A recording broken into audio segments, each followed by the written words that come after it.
Okay.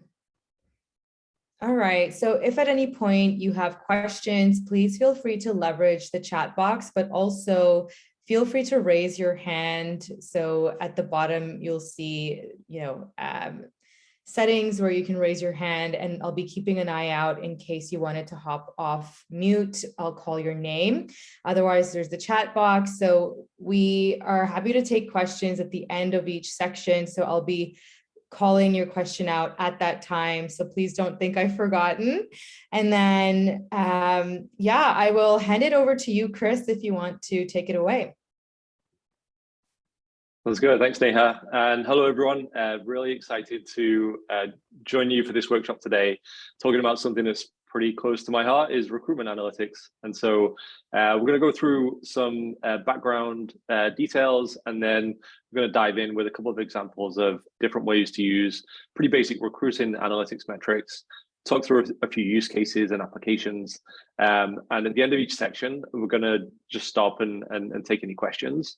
And so the idea is hopefully this will be more of a two-way conversation, and we'll hopefully be able to dig into some pretty meaty topics. Recruitment analytics and people analytics in general can get quite deep very quickly. And so it may be that we don't get to everything on this call, but I'm happy to kind of follow up offline. You have my LinkedIn data, would love to connect with anyone. I'll also be sharing my email address and any other contact details throughout the presentation. So please reach out if you have any questions about anything we discussed today. So with that being said, let's jump in to recruitment analytics. So we're just going to start with a bit of a background on why I'm here and why I'm talking about recruitment analytics, and why I think it's really important now more than ever. And so a bit about my background, probably not the typical route into a people analytics role. First half of my career was spent in aerospace engineering within the Royal Navy. Had some really good experience there, did some frontline counter-piracy work, did some research and development in maritime counterterrorism. Ultimately left to go to business school, where I transitioned into business analytics and operations. So started up at Wayfair doing supply chain work, moved into recruiting in 2018 when we found that we were really struggling to hire, and I couldn't understand why that was. And so came into recruiting with an aerospace and a supply chain analytics perspective. And that's actually a lot of what I'm going to be talking about today. Ultimately, I wound up in a role as the essential COO of the talent acquisition function at Wayfair. I'll touch on what that actually means, because it was a brand new role when I stood it up in 2019, and it's become a little bit more commonplace now. We ultimately left there last year to found what is now Sonar Talent Intelligence.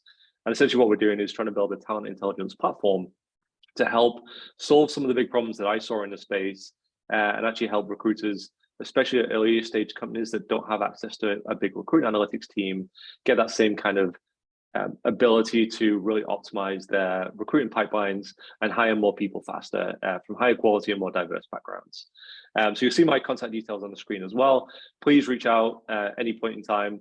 There is a blog on our website. I'm going to be updating that more and more as we're gearing up to launch our first product more broadly in the middle of October. So keep an eye on that website. Connect with me on LinkedIn. I share as much as I can on there, and excited to continue that conversation after this session. And so briefly on the TA COO role, this is a kind of a pretty new function. But essentially what we found is that we had recruitment operations, recruitment analytics, and recruitment product teams. And we're all working pretty well together, but they were somewhat siloed. And so one of the things that we did at the end of 2019 is actually pull all those functions together underneath a new organization, which I created. And that actually gave me a pretty broad view on all the different challenges that recruiting was facing, and actually an ability to try and solve most of those. And I'll be talking through some of the examples of different things that we did throughout that process over the course of the presentation. And if you're about to stand up a team like this, or you just want to know more about how any of these functions work, please reach out. I'm happy to kind of chat further.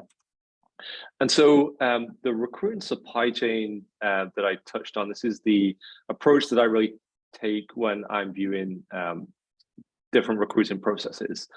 And I like to think of it as kind of like an e-commerce supply chain, and that's based on my background with Amazon and Wayfair.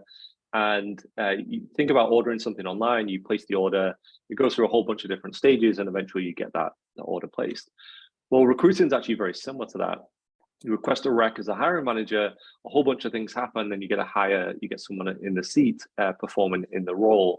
And this is a little bit different than the traditional sales funnel approach that people look at from a recruiting lens.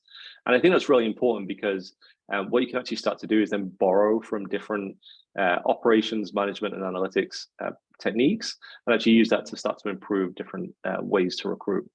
And that's really where we're going to be focusing for the remainder of this session. And the reason I think that's more important now than it really ever has been is we're in a place since 2018 where there has been at least one open role for every unemployed person in the US. And that just means that we now have a more competitive market that's only going to get worse and worse over time. It's expected to cost the global economy about $8 trillion by 2030. And so as a recruiter, it's really important to know what techniques and what skills you have available to improve your kind of throughput within your pipeline and actually get more hires at the end of it. And that's what's going to help companies stand out against this crowd of a really kind of complex marketplace right now. And so the goal of this workshop really is to just really introduce some basic recruiting metrics and the applications of those. And the idea is to have a few things that you can take away and maybe implement immediately. I see there's a few recruiting managers, senior recruiters, people from people ops organizations on the call. And so hopefully this will be relevant to pretty much everyone. But the goal really is not to turn you into a recruiting analyst, but to actually just give you some analytical techniques that you can then kind of apply to improve your day-to-day workflow, really starting today, hopefully. And I'm going to be sharing some resources that you can then use to do that. Okay, so that being said, we're going to jump into basic metrics. And when you see the slide deck after the call, you'll have a link to the spreadsheet. You can just click here, and all the examples that I walk through are actually laid out in the spreadsheet. I'd recommend you make a copy of that spreadsheet and kind of save that locally, because there's a lot of tweaks that you can do to adjust it and make that work for whatever pipeline you're working through. And so for the rest of the talk, I'm going to be bouncing between the slide deck and the spreadsheet, just so you can get familiar with the different approaches that we're using. Please stop me at any time if anything doesn't make sense. I normally work through these things quite quickly. So I want to make sure that I can kind of talk to any kind of key points that are really important. And so the first question that we hear a lot of recruiters get asked, and I used to ask it all the time as a hiring manager and also as a recruiting leader, is when is this rec going to get filled? And it's really important because if you're planning the business growth or the team growth, you actually want to know when you can start to offload and expand different responsibilities. And it can be quite hard to answer that question as a recruiter.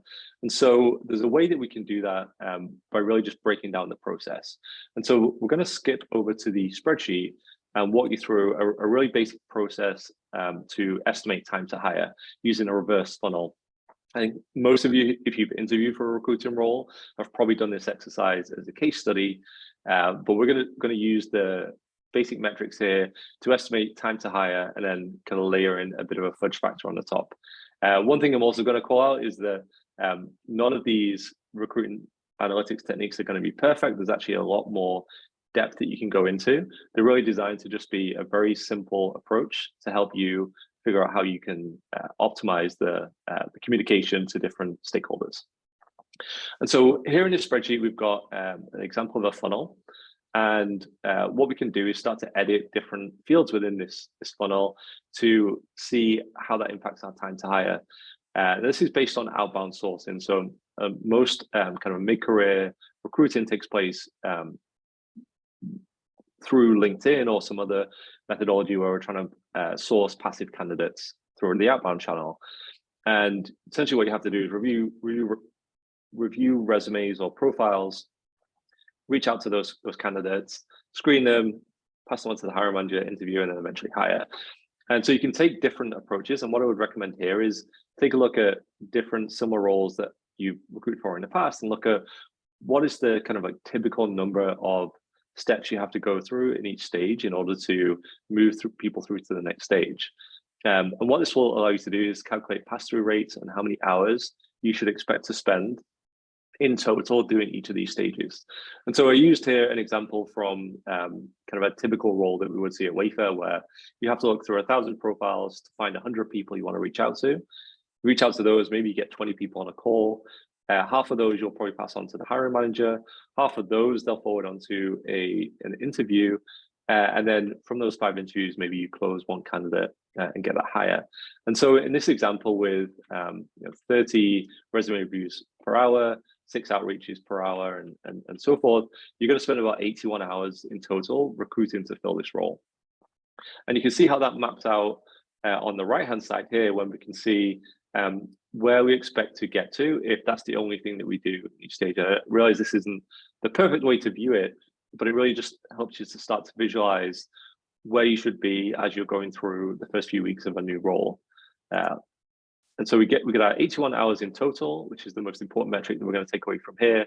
And then what we can also do is estimate how many hires we should expect per month.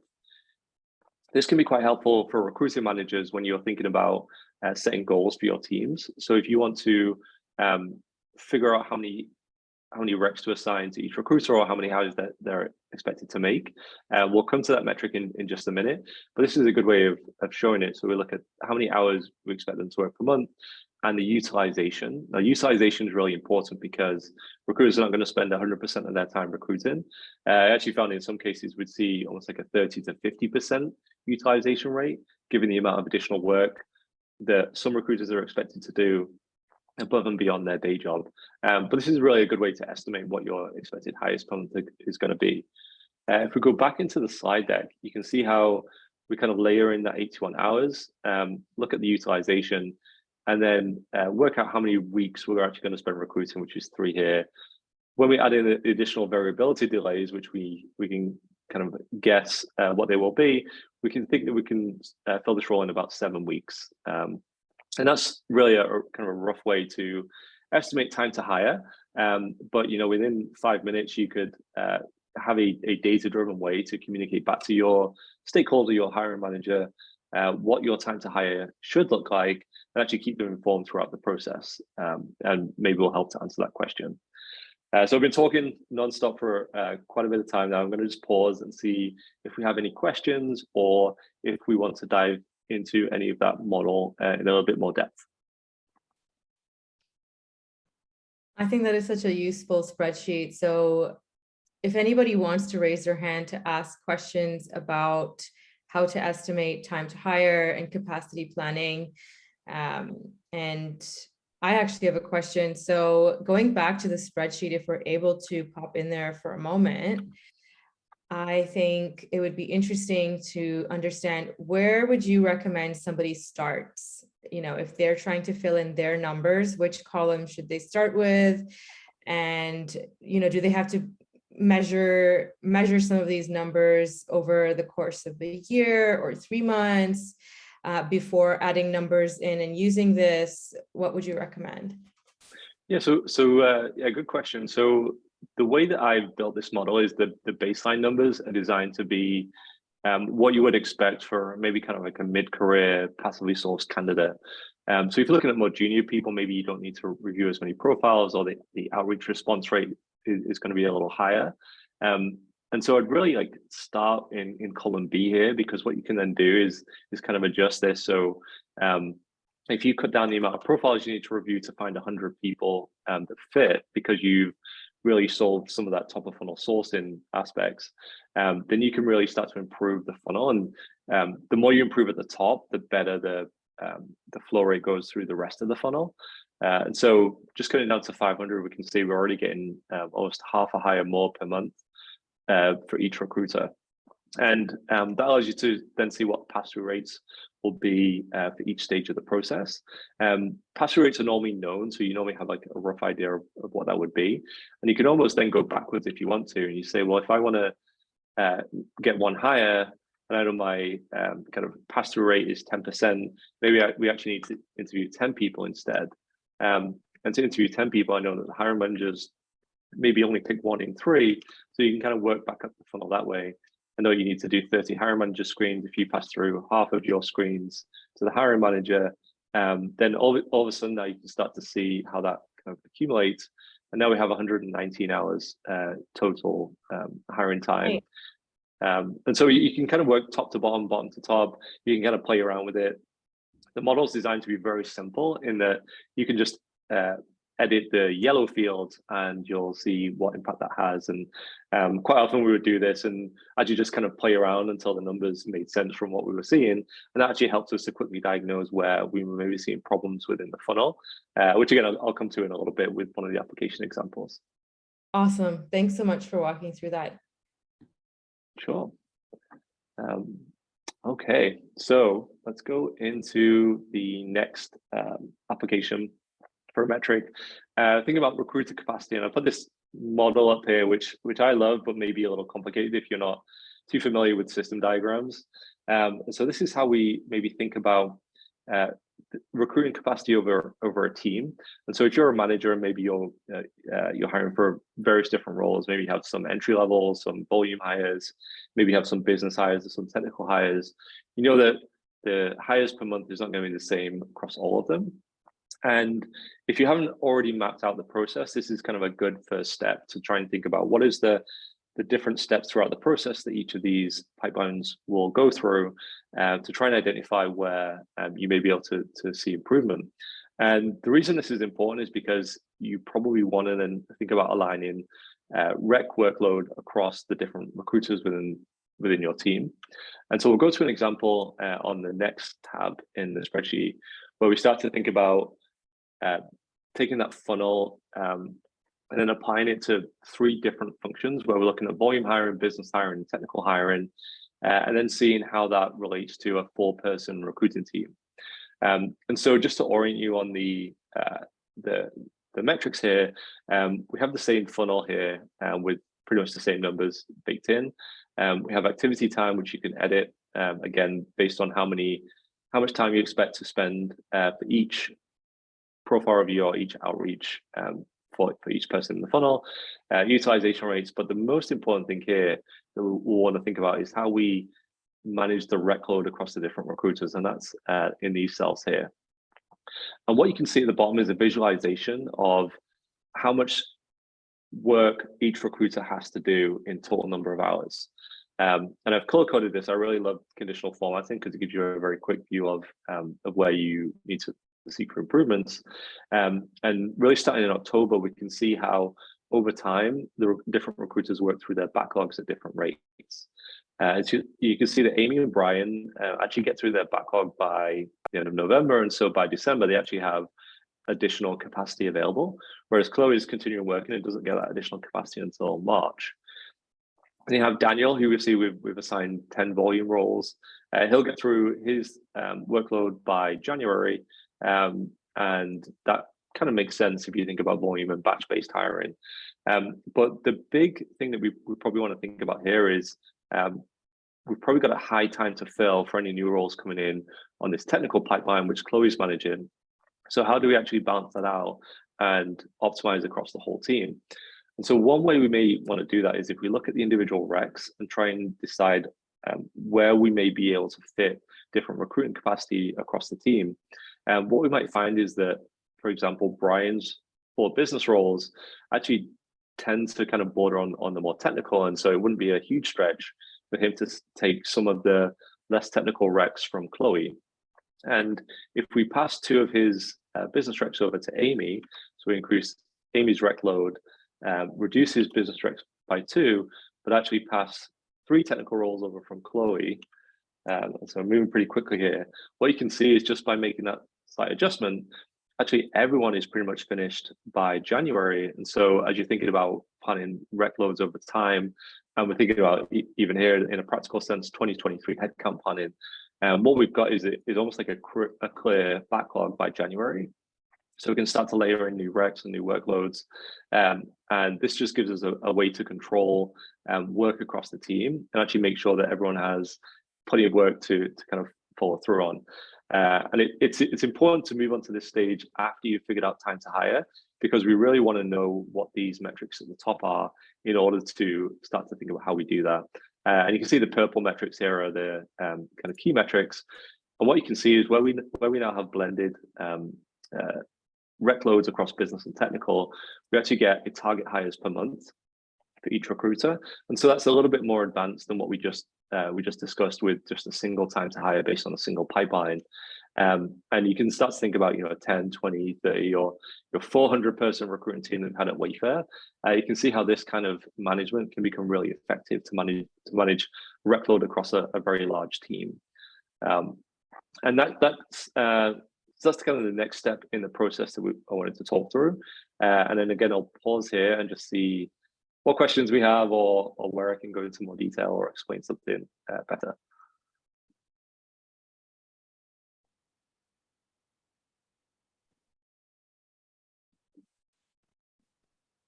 Anyone want to raise their hand, come off mute, add thoughts to the chat? Okay, well, feel free to raise your hand at any point. Chris, if you want to keep moving, I think we might get questions later. Sounds good. And hopefully all this will come together and make sense a little bit later on. So we discussed recruiter capacity. And then the final thing, I think, in really the basic metrics that we probably want to consider is cost per hire. And this is how we're thinking about kind of optimizing a rec workload and pipeline across the team.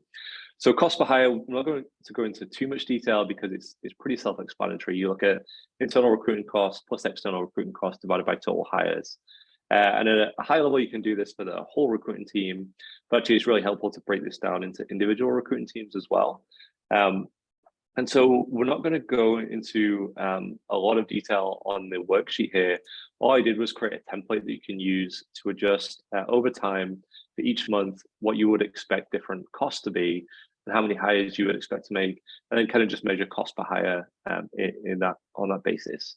What you can do if you want to go a little bit more advanced is actually break down cost per hire by month by pipeline.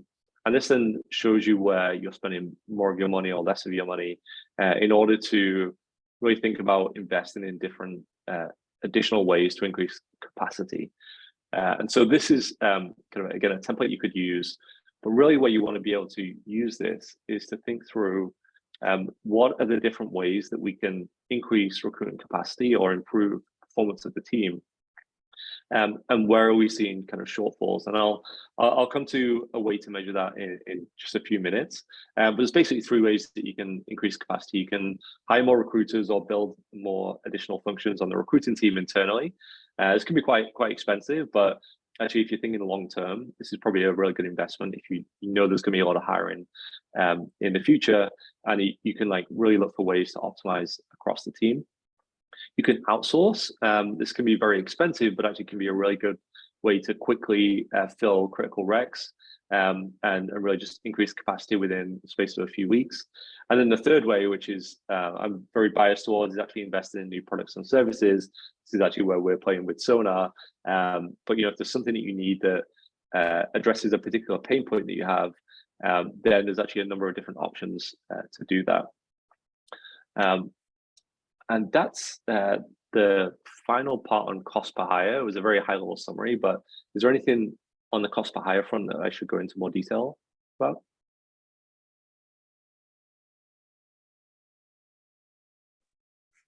I wonder who here is measuring cost per hire? Anyone measuring that on your team right now, or have you been asked to measure it and kind of been stuck on that?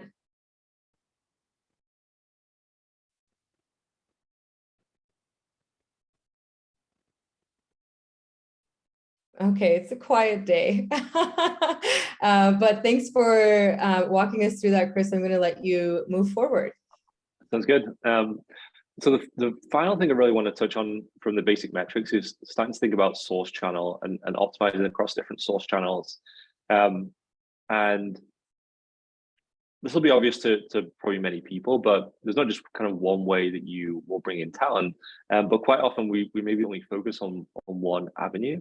And it's actually useful to think about how you maybe optimize across different channels to actually pull in the right types of talent. And so just a few examples here.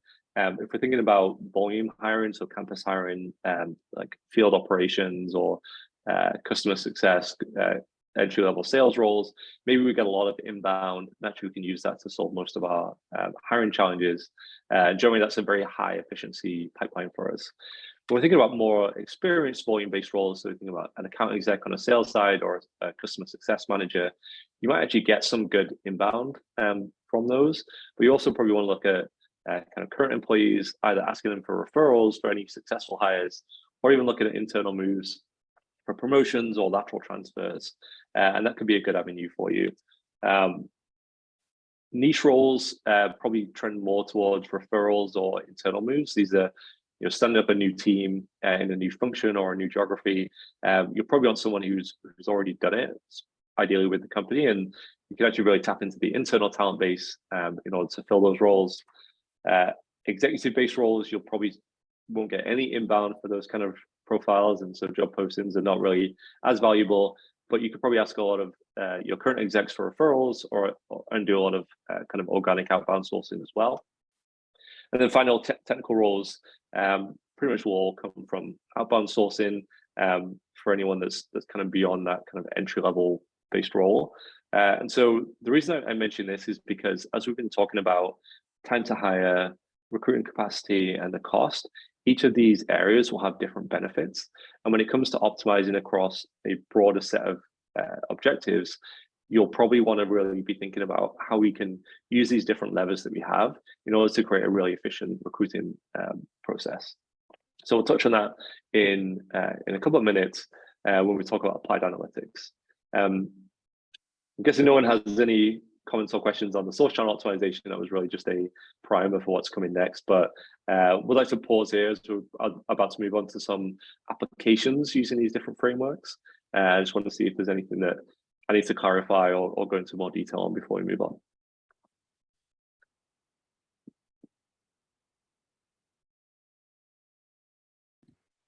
I'm going to ask a question here. So rather than expanding on anything, quick, let's say, if you want to just add a thought to the chat to let me know, what have you learned so far?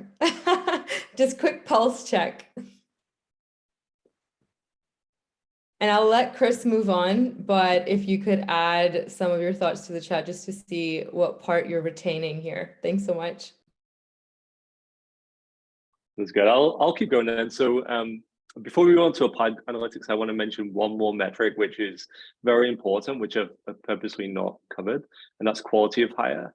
When I think about quality, I also think of diversity as well. And that's really thinking about how do we make sure that our hires are going to perform once they get in their seat and actually kind of deliver. It's actually very hard to measure that as a recruiter because you really need to look at 90 days, 6 months, 12 months performance. And actually by optimizing a lot of these other processes, you actually we found you naturally improve quality of hire and diversity anyway.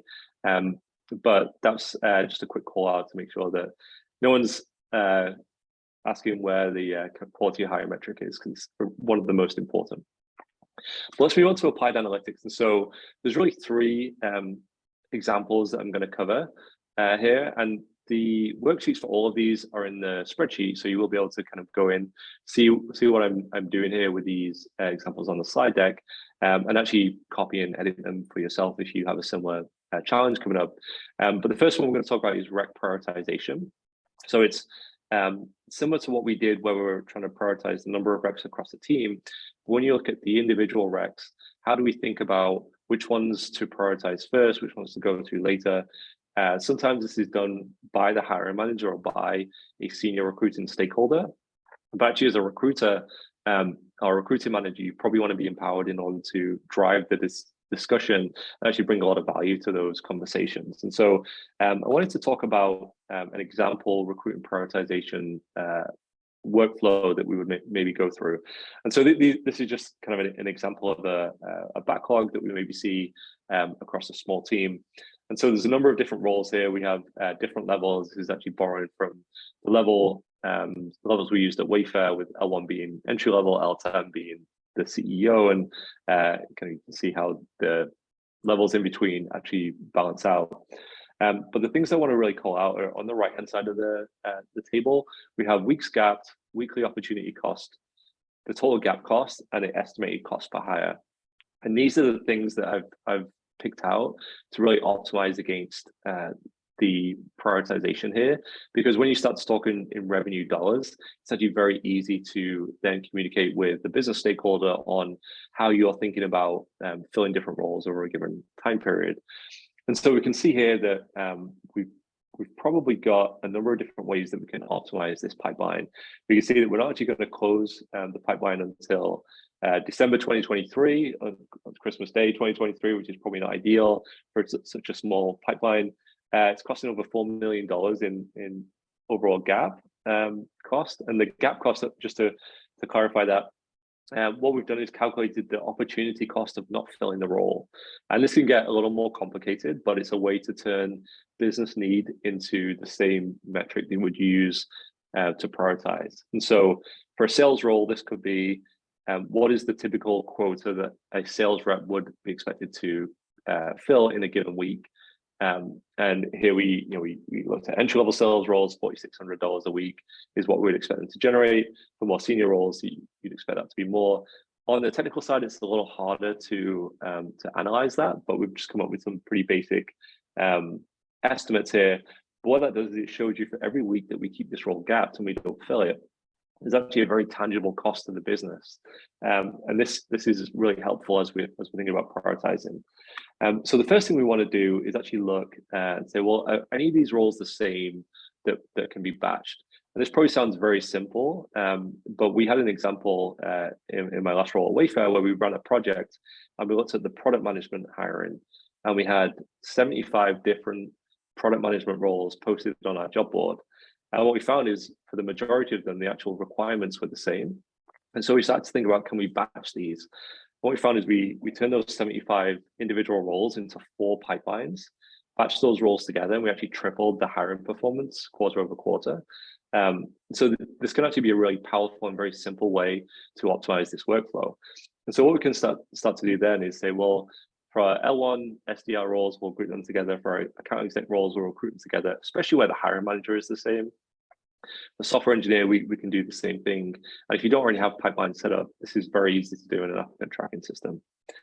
The next thing we want to do is say, well, where are we potentially having a shortfall internally? We may want to think about outsourcing a certain role. And we can look at this principal engineering role. And if this is not a very big company, maybe you don't even have that many experienced engineering leaders to interview for this role and technical recruiters who've hired this role before. This could be a prime example where the opportunity cost here is potentially $2 million for not filling this role in the time that we believe it's going to be open for. And so that's a huge cost to the business. And maybe we want to just bite the bullet and outsource that so that we can fill that role faster with people who really understand how that role should be filled.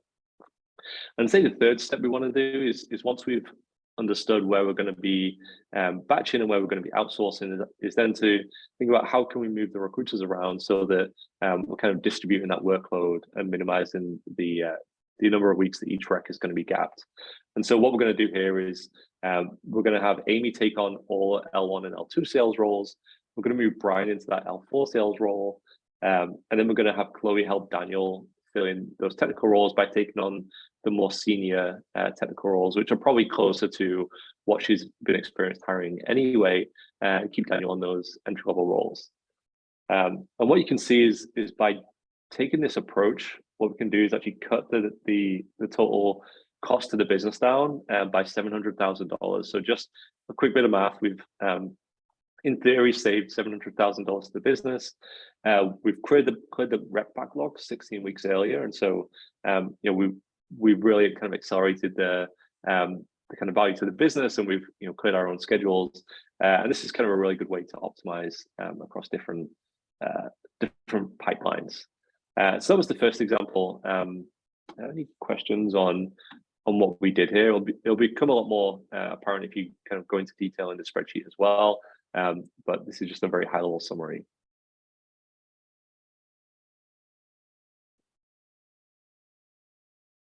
I don't think we've got any questions on this stage so far. So I'll move on, and then we'll have a bit of time at the end for questions as well. Yeah. The next one is, sorry, Neha, do you? Oh, I was just going to say Amanda had to leave, but she DM'd me and said this was an amazing session and she said she had to drop off, but she can't wait to learn more about this and dive into the spreadsheet. So just wanted to share that with you. Wonderful, thank you. So the second one is probably one of my favorites is bottleneck diagnosis because of the background I come from. This is how do you find and fix leaks in the hiring process? And so again, we're going to go through a kind of a sample data set and then try and identify where we can find room for improvement. And so this is the kind of before. So this is a data set that would be quite easy to generate from an applicant tracking system. So you look at for each candidate, for each stage, when did they enter and when did they leave? And that's all the information you need really to start this process. From there, you can actually calculate how long they spent in that particular stage. And then when you group all that together, you can get something like the table on the right-hand side to show you how many days an average candidate will spend in each one of those stages. If you match that to the target number of days that you think would be reasonable for a candidate to spend there, what you can then start to do is see the delta. And again, with some basic conditional formatting, color coding, you can see where you have the biggest pain points. And so for this example here, which was just randomly generated data, we have hiring manager screen is a huge problem where we're well off our target days. And then 2 and 3 is prospect search and prospect outreach. But actually, this mirrors pretty well what I would see pretty regularly in application at Wayfair. And so what we can then start to do is break down each of these 3 stages and try and understand what are the key drivers behind that. If you have an analyst, they can probably go into a lot more detail. But even from a high level, you can make some assumptions around what is actually driving this. And with those assumptions, you can then start to think about different ways to address it. So for this example, we broke out the different stages and we could see, well, actually the biggest challenge on the hiring manager screen side is difficulty scheduling. Fortunately, there's actually a whole bunch of different solutions for that, and that's our top priority. So we can think about the also scheduling software where we don't need a coordinator or a recruiter actually bucking time between hiring managers and candidates. And we can really kind of improve the amount of flow rates for candidates going through. And that's really important because the faster a candidate flows through the process, the more likely they are to convert and the less likely they are to drop out of the process because they get an offer and accept something from a competitor. So I'd say that would be kind of the first one to look at. Second one is priority number 2, which is prospect search. And what we maybe find here is that we've got a very shallow talent pool. So maybe we've already reached out and engaged with everyone that's been returned on our LinkedIn search. And so a few different ways that we may want to start to think about addressing that. We could maybe revise our job description or actually come up with different avenues for lead generation to actually get more people into the top of the funnel that we haven't already reached out to. And taking this data back to the hiring manager and saying, well, you've asked for someone with all of these skill sets, and we've already interviewed everyone or spoken to everyone that has these skill sets. Do we want to broaden the search to include more people and try and get your role filled? Is a really powerful kind of tool. And the third one is, again, looking at the bottleneck. Maybe we've got low engagement when we're doing outreach. And so a good way to maybe solve for that is employer branding or maybe do some kind of nurture campaign if you have a CRM platform or basically some way to stay engaged with candidates so they know who you are and will essentially stay engaged throughout the process. So that was kind of a very quick walkthrough. You can go into a lot of detail on how we can analyze all these different areas, but generally, if you look at the different stages and identify the bottlenecks, you probably have a really good idea intuitively what's causing them and can actually really start to then drive performance in those areas. I'm going to pause there before we go on to our next stage.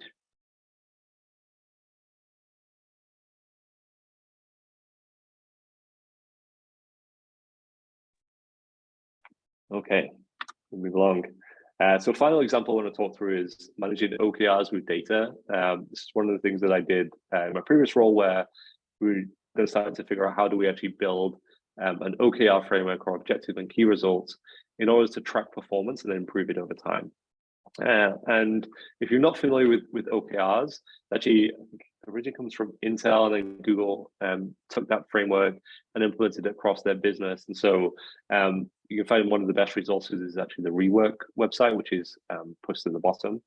But essentially, they're a way to align everyone on what you want to achieve as an organization. So you can set objectives as a top level objectives as a recruiting organization. Then your key results are different metrics that you'll track that you believe are the most important over time.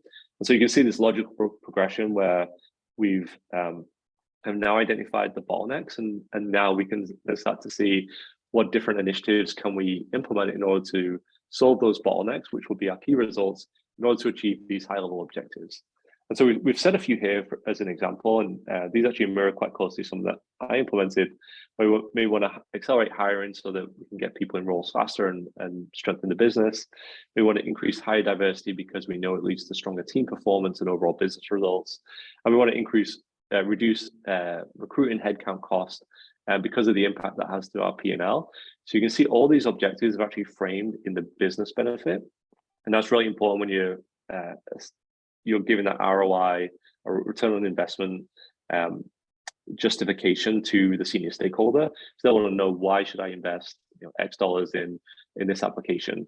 And so we set some key results there just as a kind of baseline so that we can start to think about how we might look at different data sources and kind of optimize towards those key results.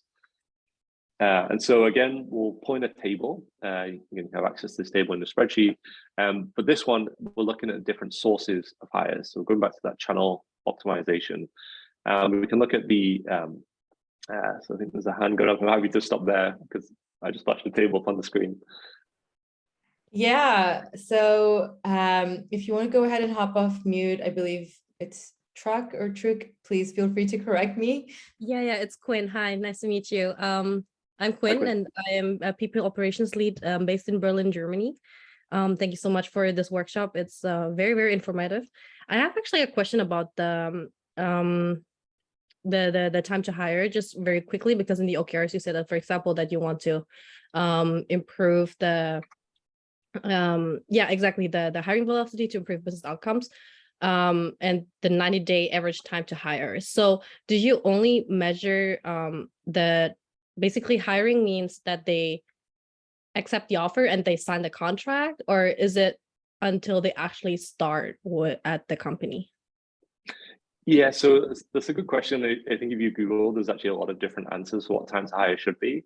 I always like to measure it in terms of the value to the business. So what is the time taken from when a hiring manager will request a role to that actually role being filled and that person being in the seat? And that's a very business-focused way of looking at it. So that's the one that I always used to prefer, but we'd get a lot of pushback, especially in Berlin, where we had an office, because the actual time to fill a role is much longer because of the notice periods in Europe.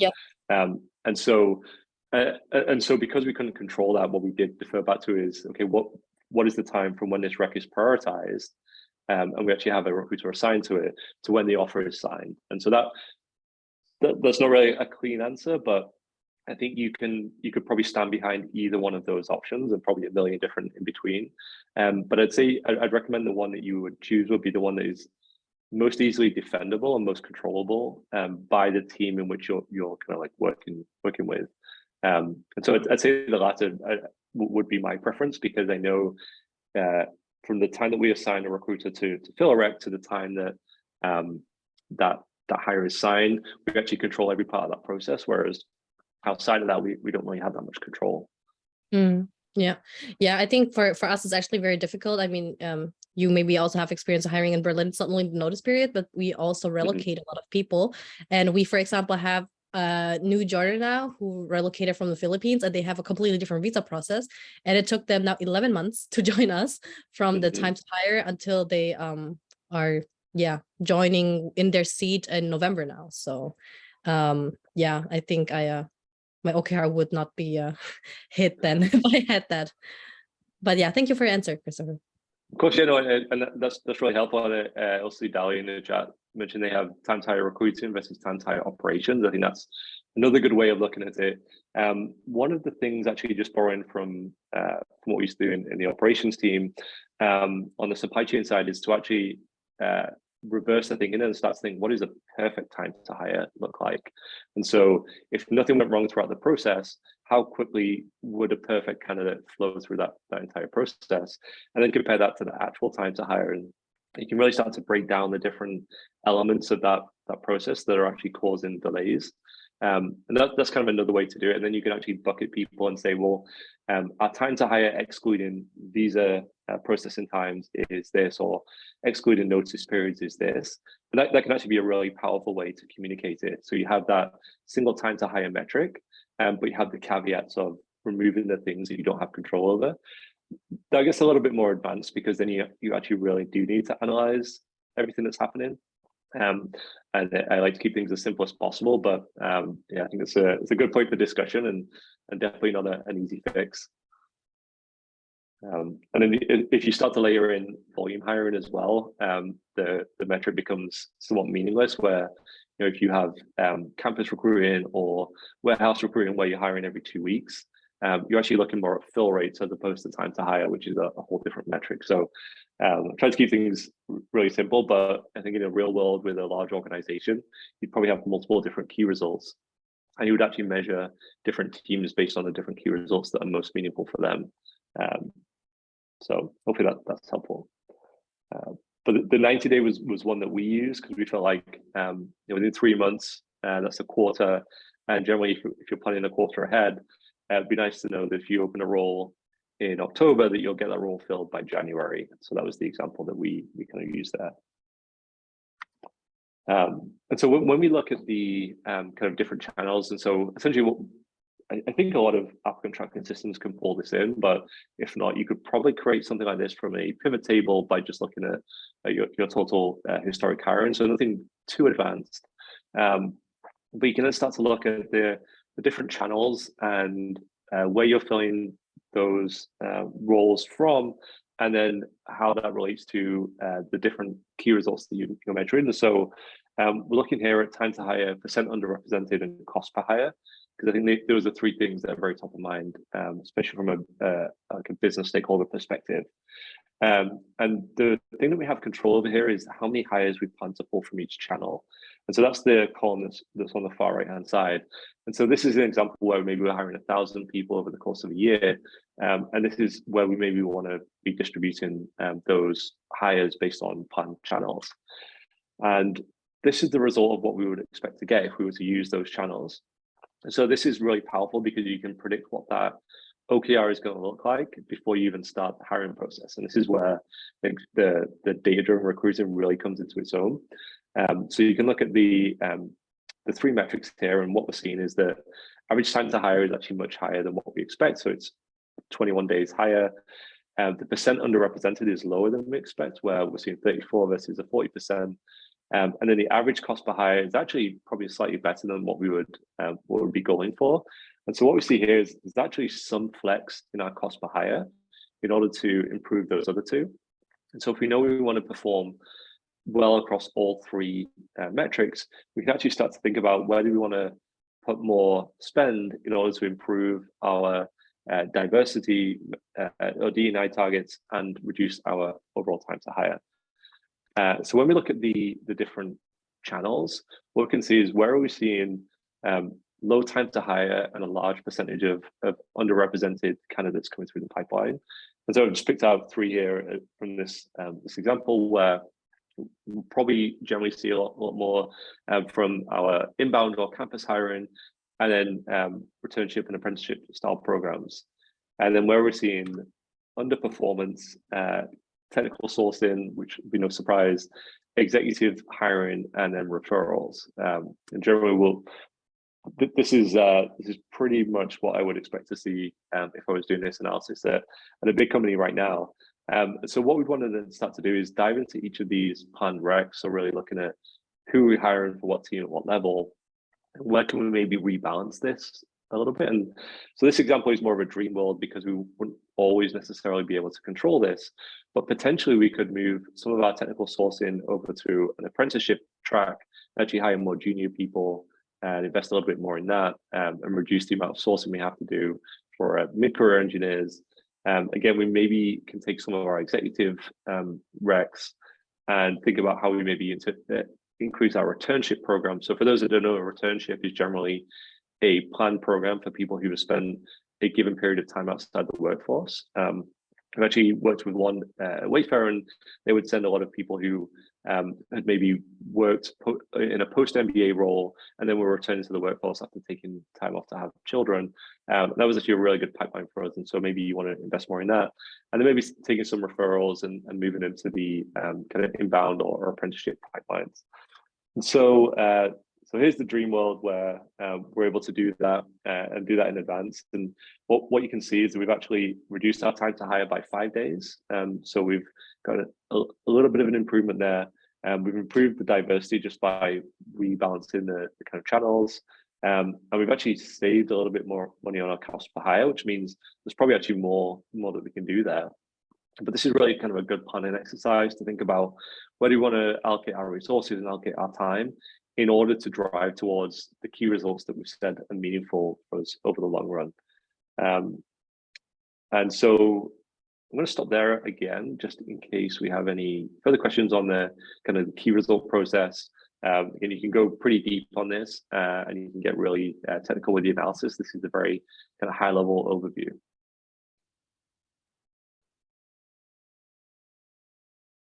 Cool. And so I'll be wrapping up in the next minute, and then happy to spend a little bit more time answering any questions or going deeper, either from anything we discussed or from my experience with any of these programs. And the final thing I want to touch on is the concept of lean recruiting. And that's really what we have been talking about here. So it's applying supply chain principles to the recruiting organization in order to improve. And it's not necessarily that this is the best way to do things, or certainly not the only way, but it's maybe a slightly different approach that maybe you could take some of the learnings that I've seen and maybe apply them to your day-to-day. And so I'd say that kind of like 3 things that need to be in place: a good operating system that actually is this kind of data-driven recruiting approach, a good management infrastructure where the recruiting managers actually talk and use data day-to-day, and then a good like individual mindset and behavior approach where recruiters are empowered to control the outcomes of their pipelines, and data is a really good baseline for that. And here's just a checklist of different things you could think about as you're doing that, as you're taking that kind of approach. If you want to learn more, I'd recommend just a basic intro to ops management book. It can get pretty technical, but when you start to think about operations management from a recruiting perspective, it can actually give you some really interesting ideas on how you could maybe improve your recruitment processes to improve performance over time. And that was the end of the workshop, and we're right at 5 minutes before the half-hour point. So, so with that, I would love to answer any more questions. I'm going to stop sharing just so that I can see everyone more clearly. Answer any more questions or deep dive any more topics as needed. But you can also reach out. You have my contact details for LinkedIn. You have my email address, and you can go to our website as well and see anything else that if it's a little bit more interesting. We'll probably have more deep dive topics in the coming weeks. Yeah, this was excellent, Chris. I really appreciate it. I see that Quinn has her hand up again, so I'm going to hand it over to Quinn to hop off mute. Thanks, Neha. Yeah, sorry, I'm just like very curious because the company I'm working for right now, we have about 90 employees and we're in tech startup. And before I joined, we had a TA lead who was doing some sort of analytics, but not really, because yeah, when I took it over, it was not really evident.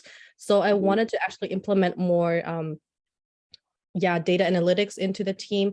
Now, if I were to introduce cost to hire and all of the spreadsheet and just adapt it to the team, how would you approach it? Should more like, okay, I'm just going to do everything myself and then introduce the team to it, or would you just say, okay, hey, why don't you just and I talk to my recruiter and say, hey, why don't you just go ahead and present me something, or is that something that you say, okay, maybe this has you should do it together, maybe even with a strategy team to really come up with something that how, for example, 2022 has been, and how can we plan for 2023, because we already reached Q4 from this year. Yeah, I think a really great question. Actually, one of the teams that we wound up standing up was a change management team, because what we found is when we would build things and try and implement them, sometimes there would be some resistance. And so what I would really recommend is kind of starting with the problem in the context of what the key stakeholders who you are producing this work for have. So I'd even spend the first couple of weeks just kind of chatting to the people who are going to consume the information and try and really get an understanding for what their like business need is. And maybe it is kind of time to hire, or maybe it is quality of hire or cost per hire. What you can then start to do is make some assumptions on what the key results are that they're tracking. But actually the kind of the deeper thing is like, what is the objective? Like, what is the objective of the recruiting org or the kind of people analytics function if one is being built? And how do you break that down into different metrics that you could potentially track? Once you have that, you can then start to look for the data. And so if you have the HRIS and the ATS data, you can then start to kind of like piece things together. And we actually took that approach. We actually completely redeveloped our recruitment analytics process using that kind of customer backwards lens.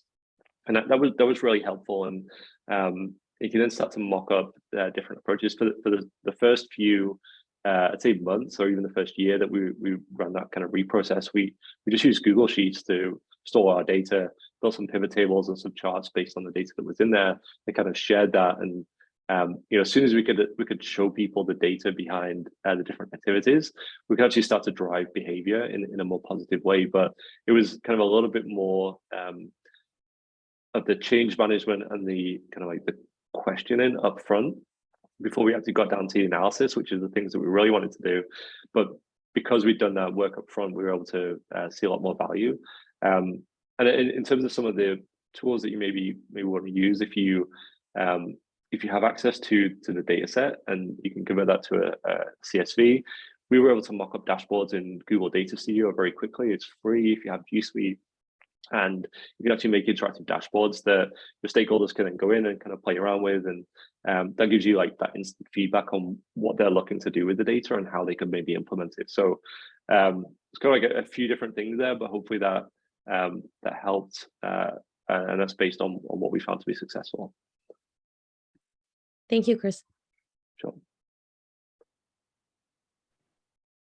Chris, I'm not sure if you see Dali's question in the chat. I think this is a bit similar in how to socialize some of this, and this is particularly around time to hire. Dali, I don't know if you want to hop off mute, but feel free to do so.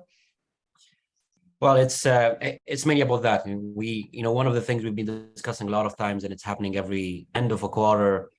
What are we doing with the time to hire? We look at the number as we, let's say, calculate it regularly, but then we say this doesn't make sense because we don't feel that our job was delivered during that specific period of time. And it doesn't seem all here because all of us are working on multiple recs, and we need to define how much time we're actually spending on that. Does it even actually create more workload where we have to calculate what we're calculating? I don't know if it makes sense or not. So I think what you present will keep us going in terms of what is it that could be helpful in this case. We've this approach, by the way, breaking it down one by one, but I'm also, again, I'm not sure how much time that will take. Maybe we just implement it once and then it's gonna go like that. So I'm just curious about how difficult it was actually to start doing it this way. Yeah, good question. That actually goes back to one of the first metrics we looked at in time to hire was utilization of recruiters. And the more you ask recruiters to do analytics, the less time they're spending recruiting. And so actually, like if you're asking people to actually go deep on analysis on time to hire, that time to hire is going to go up. And just being able to communicate that back to the stakeholders is really powerful. And so what I tried to do here and with the spreadsheets is maybe create almost like a 5-minute quick assessment and analysis of time to hire to try and save that process. But to maybe go, if you wanted to go a little bit deeper, and the reason that it's important to do that is that you can then start to identify why time to hire is going up or down, and get actually the resources to try and solve those problems. And actually to really, as we I think walk through, start to map out for each rec, how much time is a recruiter spending in each stage, each candidate in each stage. And actually it's let's share my screen again. I think it's probably this slide where if you can pull in kind of the history of your candidates either monthly or the last quarter, and start to look at how long people are spending each stage, what you can then find is where they're really falling through. And once you understand that, you can then, I think, very easily make assumptions about why that's happening. And we actually had this is not a good example of some of the things that we found, but one of the big problems we had was that actually interviewers were being very slow to give feedback. And so as you were getting candidates coming through the process and getting ready to go to offer, we were getting all the data back from the interviewers on the kind of the offer decision. And so we actually couldn't go to offer, and candidates were dropping out of the process because of that. And so this kind of breakdown, it can be really helpful as long as you have the data to support it. It can actually be a really good way to push back on stakeholders who are then asking you to do more detailed analysis on time to hire, because you can just like very quickly show what's impacting it. That's probably a topic I can go into a lot more detail. And so I'm also happy to kind of follow up offline or share any resources offline that I think may be helpful. But I think another approach could be that what we call like the perfect time to hire, where look at if nothing went wrong in the process, when would this hire have been made, and then start to figure out where different candidates have been dropping through. That one would require a lot more analysis. And so it sounds like one of the problems you're having is capacity to do the analysis alongside the actual recruiting role, which is kind of a huge problem we see, especially at high growth early stage companies. So it's already happy to follow Dali and share more details after the call.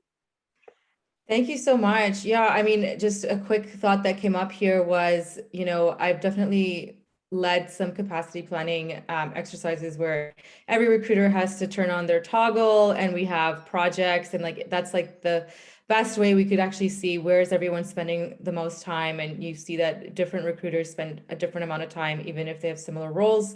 Another conversation for another time, but I think there's just a wealth of knowledge that we all absorb today and so much more to unpack. So I'm definitely going to be adding you, Chris, to the Slack workspace. I'll be adding the deck and the spreadsheets. So thanks for walking us through that. And thank you everyone for your participation towards the end, especially.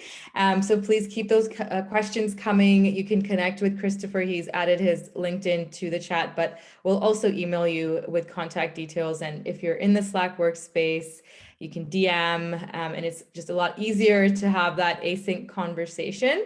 And if you still need to get into Slack, with the hiring community, so feel free to connect with me. I believe most of you are connected with me on LinkedIn, but I'll also redirect you to the website real quick. And that way you can, well, here's the application. All right. Thank you all, and hope to see you again soon. Thank you. Bye. Bye, everyone. Bye, everyone. Bye-bye. Thank you.